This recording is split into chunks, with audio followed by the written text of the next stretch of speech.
Okay, so hello everyone to this completely new format for YouTube.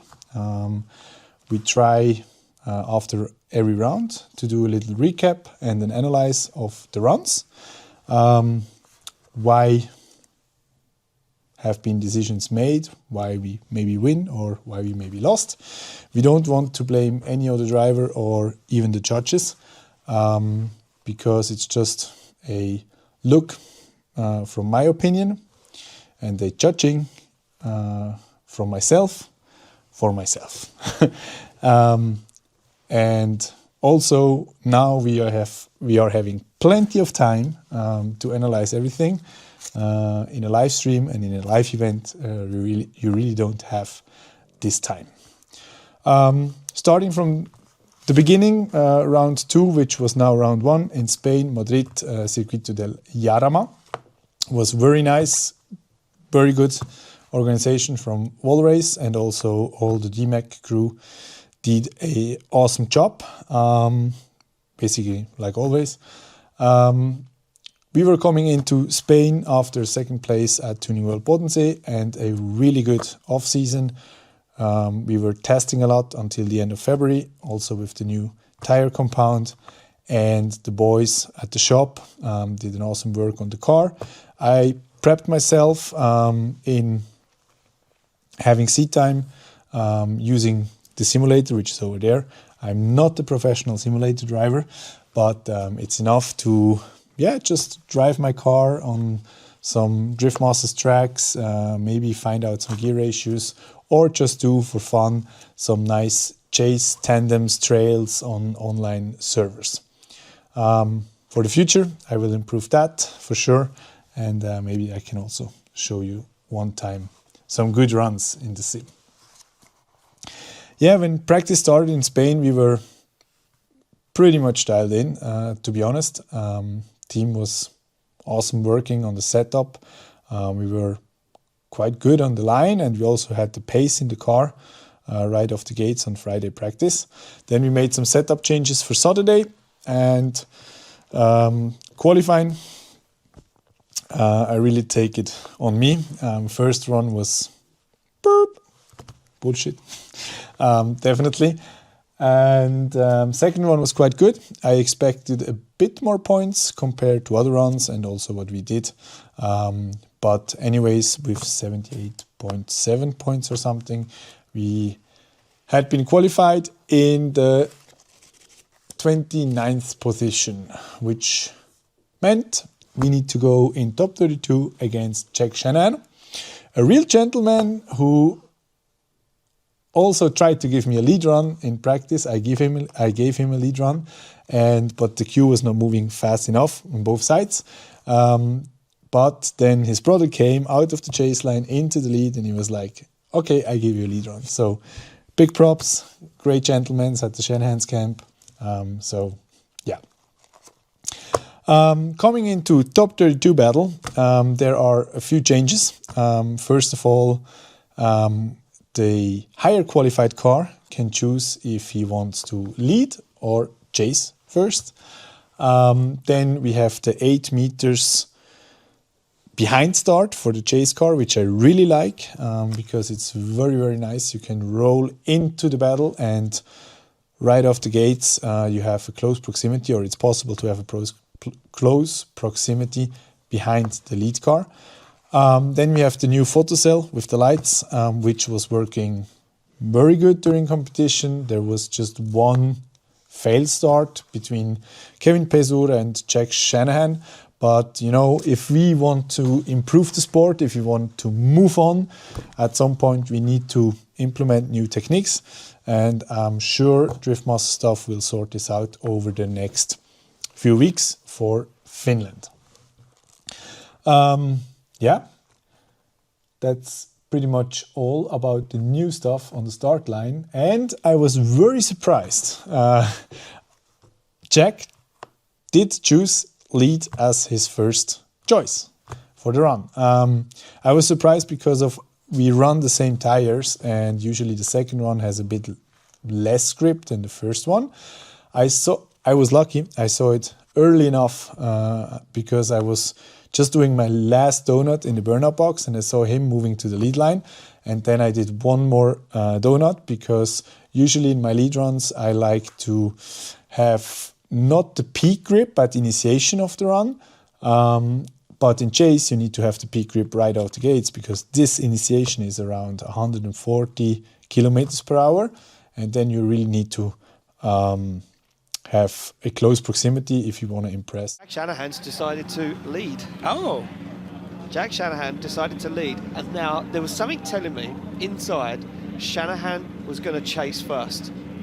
Yeah, I was thinking the same thing because I know they've been working through a lot of different things. Like why not chase and there's been a lot intensity. of discussion down in the Shanahan paddock about, is there a game plan? Should we mix it up? Should we try it out? I think they double switched on you. Yeah. And said this is it, and then went back on the other way. But there we go on the line. Jack Shanahan to lead out Yves Meyer from Switzerland as they fire through the gears. Look at this, Yves Meyer onto the back bumper at GTA 6 already. But Shanahan's fast.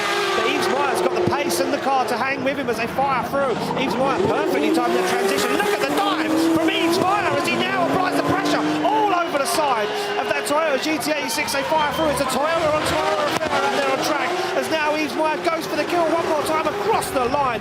Yves Meyer This is what I was saying. I mean, listen, if you watch practice, this is not out of nowhere. He is informed. This is why I don't watch practice. You get excited. Hey, no, it's perfect. You watch it to be excited and surprised. I watch it to be informed and prepared. Yeah, so he chose the lead line. Was a nice and close run-up until the first initiation zone. When we look back to all the screenshots I did from my little iPhone, judges give 10 points for the lead run and 9 points for the chase run. Each judge, each run. So if I would judge Jack on the lead run, I would give him, so we have basically 9 zones, and then we have 10 points to give to him. I would give him for initiation, let's say half a point.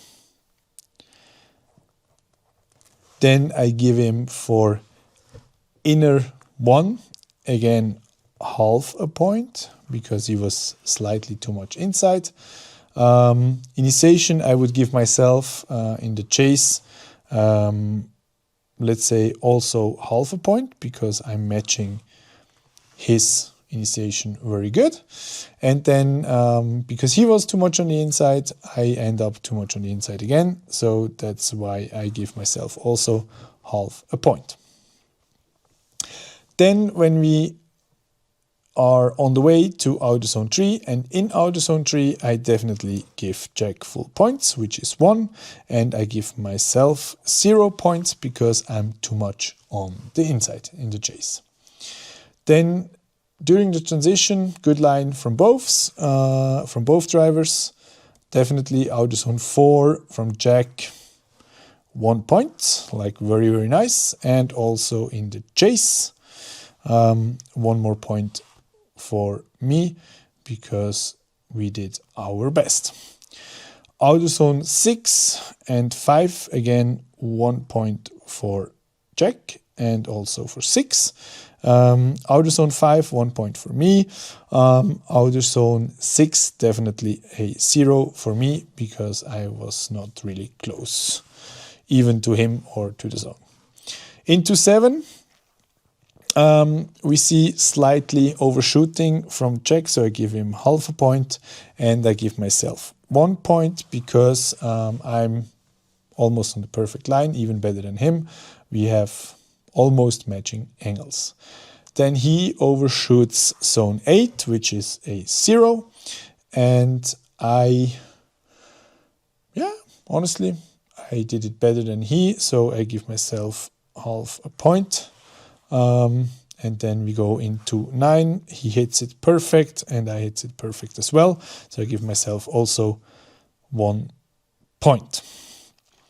So, like I said, the maximum for lead is 10, for chase is 9. Jack gets now 1, 2, 3, 4, 5, 6.5 points for his lead. And I give myself 1, 2, 3, 4, 5.5 points for my chase. So that's after the first run.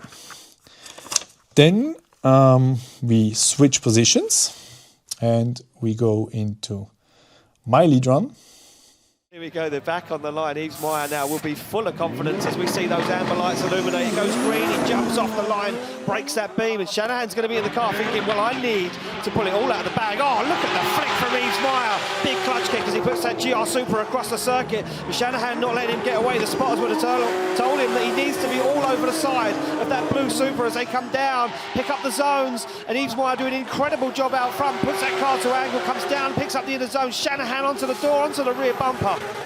Oh, man. So basically, I would say it's a perfect initiation from both of us.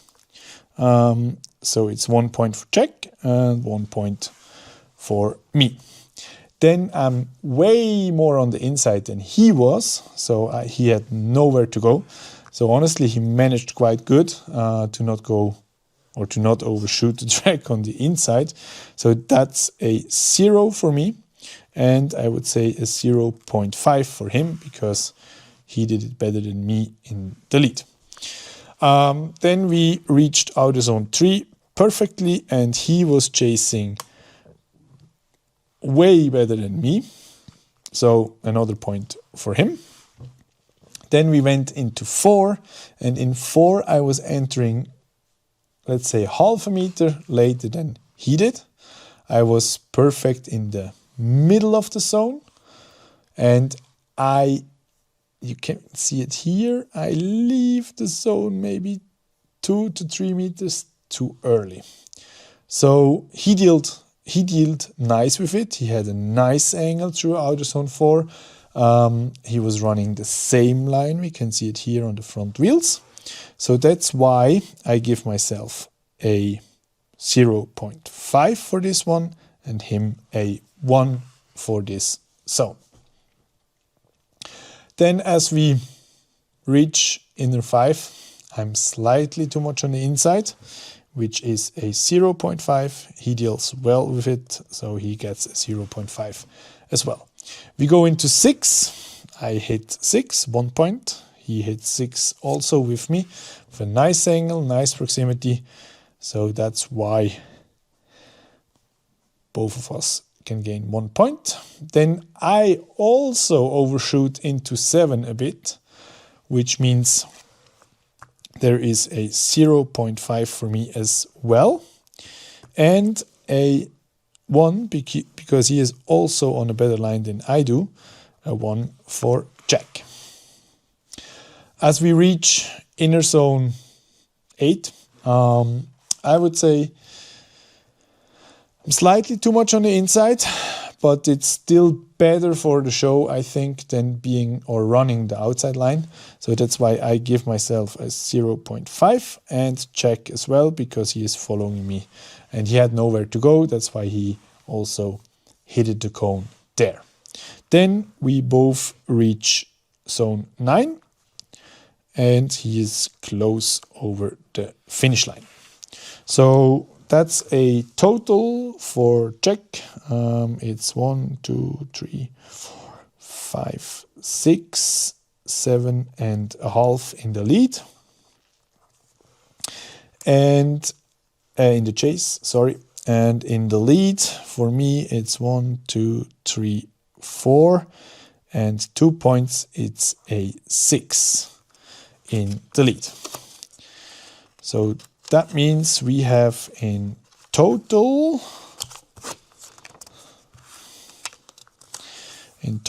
we have a 11.5 for me and a 13, 14 for him. So that's my result. for this battle. That's why Jack won, in my opinion as well. So he got 14 points in total and I got 11.5 in total. Yeah. So I'm very happy with this chase run. In my opinion, we did a great job all weekend long. We are still with the same team on the track, and especially Patrick in his new role as a spotter too is very, very nice.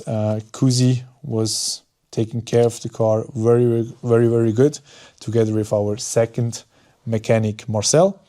Then there was also Jay, my performance coach, on track. My family was on track, guests from Toyota Switzerland, and it was just a exciting and very good weekend. We learned a lot. Also, stuff like that helps us a lot to improve, and we are definitely so motivated for Finland. On Instagram, I also asked for some questions, because at the end of this video, I always want to ask or answer some questions. I need to say, oh, there came a lot. Oh la la. Oui. How do usually people do it? They answer all of them?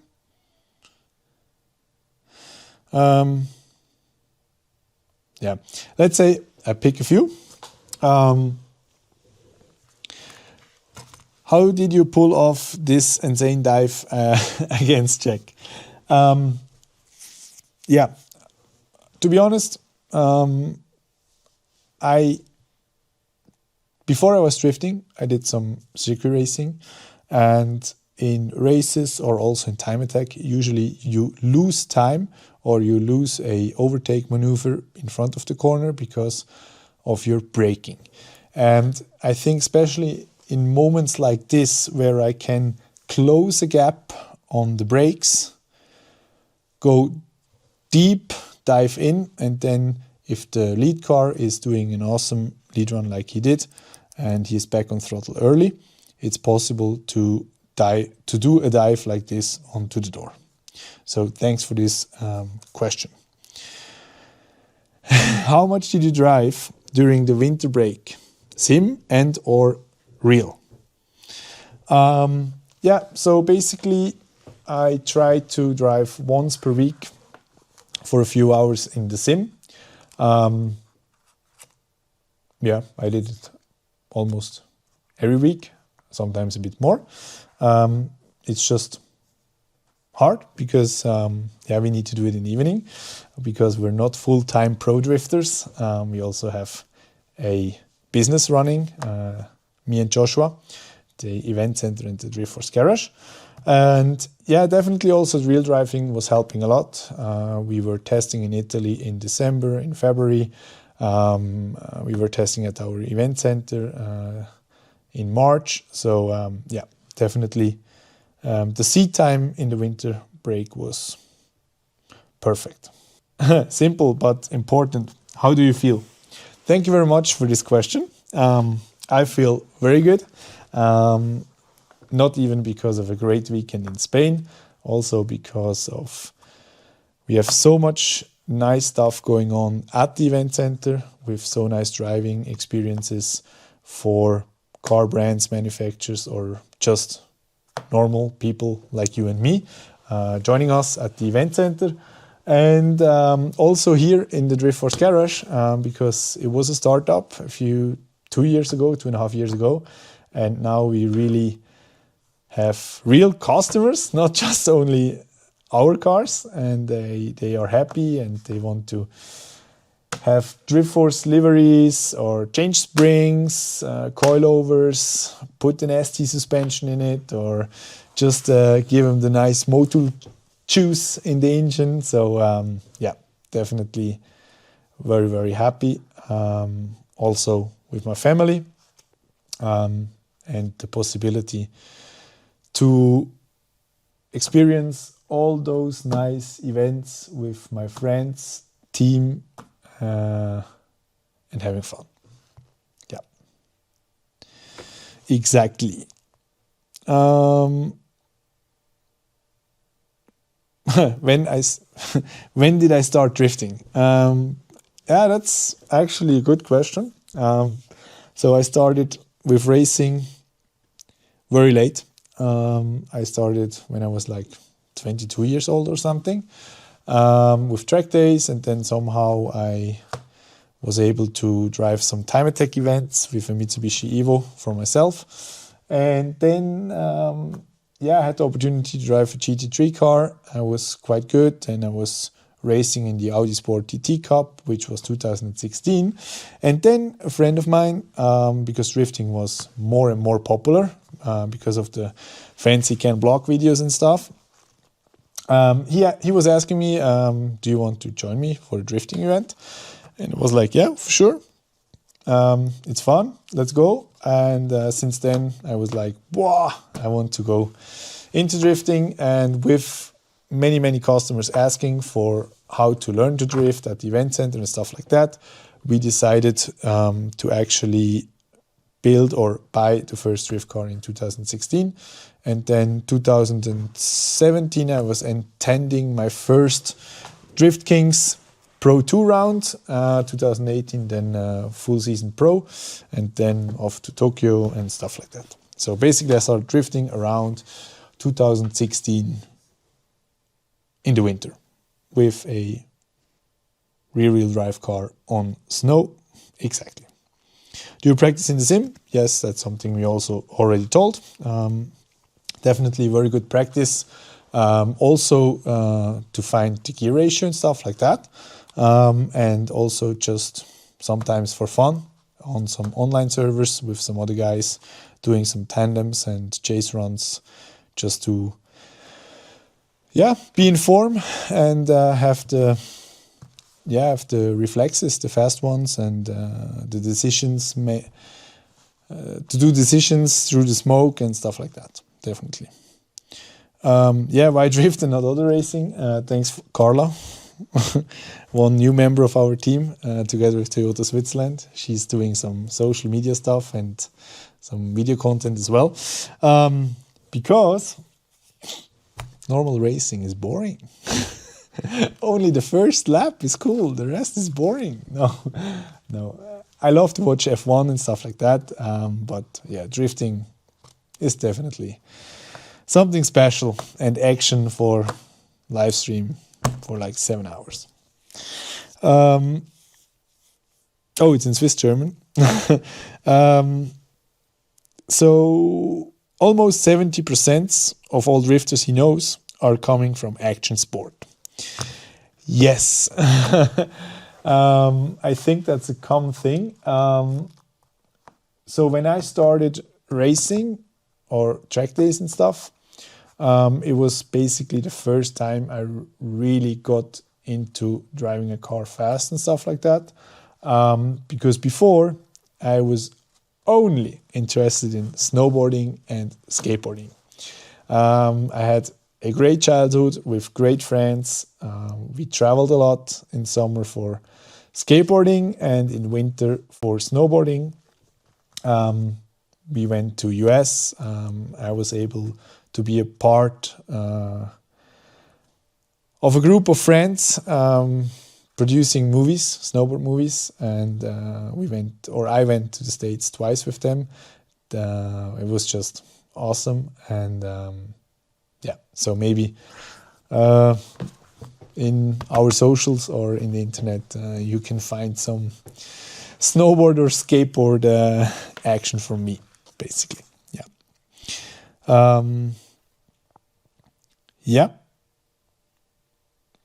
Why Supra and not another GR model? So I was driving GD86 of Jonathan Castro in Formula Drift, year 2022.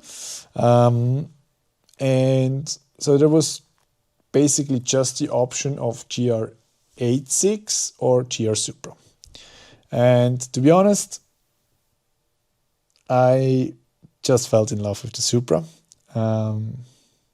with the look. And personally, I think if you once have figured out this chassis, which is a real hard one, I personally think this chassis has more potential of mechanical grip than a lot of the other chassis. So, and that's why we choose it. And together with Toyota GR Switzerland, we made the decision and we started the project to develop this chassis. It's also very nice to see Dave Egan and Piotr since years working on the chassis, and sometimes reach some goals and sometimes just learn some more. So yeah, that's definitely the reason why. So it's so much. Thanks to everyone who was asking. It's just sometimes hard to, or it's kind of hard to answer all of them in one video. But I'm sure we're gonna do more videos like this, especially the recap and analyze. I hope it was not too boring for you. If you have any questions, you can write it in the comments. It would be very nice if you follow us on the YouTube or social medias. It's the Drift Force stuff or my personal one. I would like to say thanks to everyone who is always supporting us, including our partners. And we're really looking forward for Finland Power Park. And yeah, see you there.